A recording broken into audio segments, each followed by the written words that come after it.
Press نام سے، جس نے پوری دنیا کو بتائی کہ ارضیات زمین کے اندر جو وسعت ہو رہی ہے، اور اس کے بعد اس نے کہا تھا فرینک پریس نام کا انگریز اور انگریز سائنسدان نے کہتا ہے زمین جو ہے پانی کے اوپر ہے، اور ایسی پانی کے اوپر کوئی چادر بچھا دی جائے تو کبھی چادر ادھر ہو سکتی ہے کبھی ادھر ہو سکتی ہے۔ اس چادر کو مضبوط رکھنے کے لیے اس پر پہاڑوں کا ہونا بہت ضروری ہے۔ یہ 19ویں صدی میں فرینک پریس کہہ رہا ہے، اور میرا مولا قرآن میں فرماتا ہے، اللہ تعالیٰ فرماتا ہے وَالْجِبَالَ أَوْتَادًا، ہم نے پہاڑوں کو میخ بنا کر کے زمین کو گاڑا۔ بے شک یہ زمین کو ہلنے نہیں دیتے پہاڑ۔ ارضیات کا علم، آسٹرونومی کے بارے میں قرآن میں موجود علوم آپ پڑھو، زولوجی کے بارے میں، جانوروں کے علوم کے بارے میں قرآن میں پڑھو۔ رب تعالیٰ پرندوں کے ان اشکال کے بارے میں بیان فرما رہا ہے، یہ چھوٹے جاتے ہیں، جماعت کی جماعت ہوتی ہے۔ چونٹیوں کے بارے میں پوری سورہ موجود ہے، ان کے کھانا تقسیم کرنے کا طریقہ کیا ہے، ان کے ایک دوسرے کو پکارنے کا طریقہ کیا ہے، ان میں جب ایک چونٹی مر جاتی ہے تو اس کو دفنانے کا طریقہ کیا ہے۔ یہ کون بیان کر رہا ہے؟ قرآن بیان کر رہا ہے، قرآن پاک بیان کر رہا ہے۔ جب ترقیات اس قدر آگے آ گئی کہ مشینوں کے سہارے سے آج ذرے کو دیکھا جاتا ہے، پرکھا جاتا ہے، اور پھر دنیا کو بتایا جاتا ہے یہ ہماری تحقیق ہے، اور قرآن اس زمانے میں بیان کر رہا ہے۔ میرے عزیزوں ایک بات بتاتا ہوں، 18ویں پارے میں سورہ نور میں ایک آیت آئی ہے، اس آیت کے بارے میں بتاتا ہوں بعد میں، لیکن 18ویں صدی میں ایک سائنسدان جو امریکہ کی سفر پر تھا، اس نے اٹلانٹک اوشین میں ایک جگہ ایسی دیکھی جہاں پر اتنا اندھیرا ہے کہ ہاتھ نکالو تو بھی نظر نہیں آئے، سورج کی روشنی بھی نہیں پڑتی۔ واپس آ کر اس نے کہا میں نے ایک ایسی جگہ دریافت کی ہے جہاں سورج کی روشنی نہیں پڑتی اور اپنی آنکھوں کو کچھ نظر نہیں آتا۔ اگر ہاتھ نکال کر کے دیکھو سمندر کے بیچوں بیچ اٹلانٹک اوشین میں کوئی تالاب کا نام نہیں ہے، یہ لمبا سفر طے کر کے کوئی ایک جگہ کو ڈھونڈ لیا ایک سائنسدان، اور آ کر کے دنیا کو بتا رہا ہے میں نے ایک ایسی جگہ معلوم کی جہاں پر خوب اندھیرا ہوتا ہے، ہاتھ بھی نظر نہیں آتا۔ جب وہ آ کر کے بتاتا ہے، ایک عالم ربانی نے قرآن کی آیت پڑھی، مولا قرآن میں فرماتا ہے اِذَا أَخْرَجَ يَدَهُ لَمْ يَكَدْ يَرَاهَا وَمَن لَّمْ يَجْعَلِ اللَّهُ لَهُ نُورًا فَمَا لَهُ مِن نُّورٍ۔ قرآن کا اللہ فرماتا ہے ظلمات بعضها فوق، ایک جگہ ہم نے ایسی بنائی ہے جہاں اندھیریوں پر اندھیریاں ہیں، جہاں ہاتھ بھی نکالو گے تو ہاتھ نظر نہیں آئے گا۔ قرآن میں 1400 سال پہلے کی جب بات آئی اس سائنسدان کو بتایا گیا یہ تو اللہ نے قرآن میں بیان کیا ہے۔ اب اور تعجب کی بات کیا ہے سنو، وہ آیا سائنٹسٹ کہا یہ کس کی بیان کی ہوئی کتاب ہے؟ کہا محمد رسول اللہ کی، مکہ میں پیدا ہوئے مدینہ میں زندگی گزاری عتیق تھی۔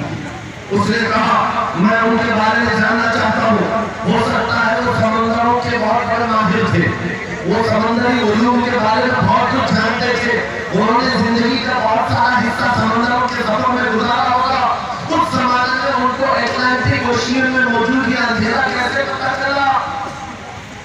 تعجب کی بات، حیرت کی بات، جب اس سائنسدان سے کہا گیا اے عزیز حقیقی بات تو یہ ہے کہ پوری 63 سالہ زندگی میں میرے آقا ایک بار بھی سمندر کے پاس نہیں گئے، ایک بار بھی اتفاق نہیں ہوا۔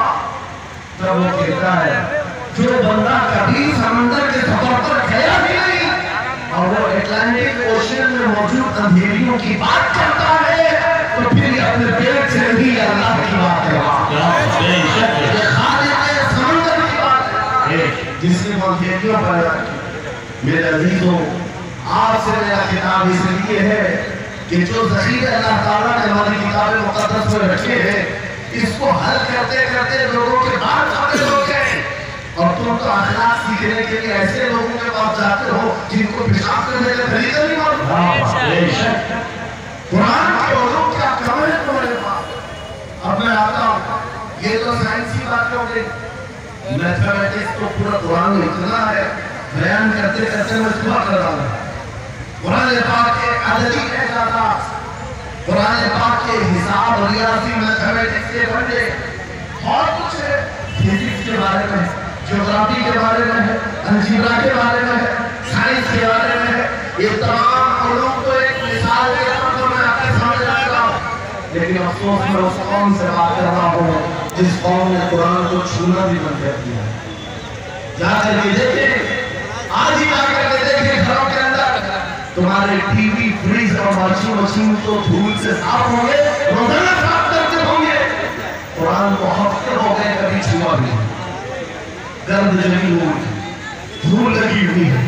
قرآن کے ساتھ یہ ناانصافی بند کرو، قرآن کے ساتھ یہ دوہرا کے یار بند کرو۔ آپ کو پتا ہے قیامت کے دن میرے آقا فرماتے ہیں جو دو چیزیں جس کی حمایت میں آ گئی اس کو جنت میں جانے سے کوئی نہیں روکے گا، اور دو چیزیں جس کے خلاف کھڑی ہو گئی پھر اس کو دوزخ میں جانے سے بھی کوئی نہیں روک سکتا۔ حضور سے پوچھا ہے وہ دو چیزیں کیا ہیں؟ حضور فرماتے ہیں جس کی حمایت میں رمضان اور قرآن کھڑے ہو گئے اس کا جنت میں جانا طے ہو جاتا ہے، اور جس کے خلاف کھڑے ہو گئے رمضان اور قرآن، حضور فرماتے ہیں پھر اس کا دوزخ میں جانا طے ہو جاتا ہے۔ اللہ کے رسول تانائے قلوب کائنات کے سردار میرے آقا دعا کرتے ہیں اللہم اجعل القرآن حجۃ لنا لا حجۃ علینا، یہ میرے نبی کی دعا۔ آپ توجہ کریں، حضور جب یہ دعا کر رہے ہیں اے اللہ قرآن کو قیامت کے دن میرا حمایتی بنا، میرے خلاف نہ ہو۔ صاحب قرآن کو کہہ رہے قیامت کے دن اس کو ہمارے خلاف نہ کھڑا کر، قرآن کو ہمارا حمایتی بنا۔ اے لوگوں ہم کون سی زندگی گزار رہے آج؟ بہت دور ہم آ چکے، بہت دور ہم آ چکے۔ آج قرآن کی تعلیم کو بھی اتنا سستا سمجھا جاتا ہے، اتنا سستا کہ آپ کے پاس اگر بچے کے پاس ٹائم ہوا تو مدرسہ بھیجو نہیں تو چھوڑ جائے۔ مدرسہ میں آنے والے وہ بچے جن کی ناک میں نہیں ہو، کپڑے ڈھنگ کے نہ ہو،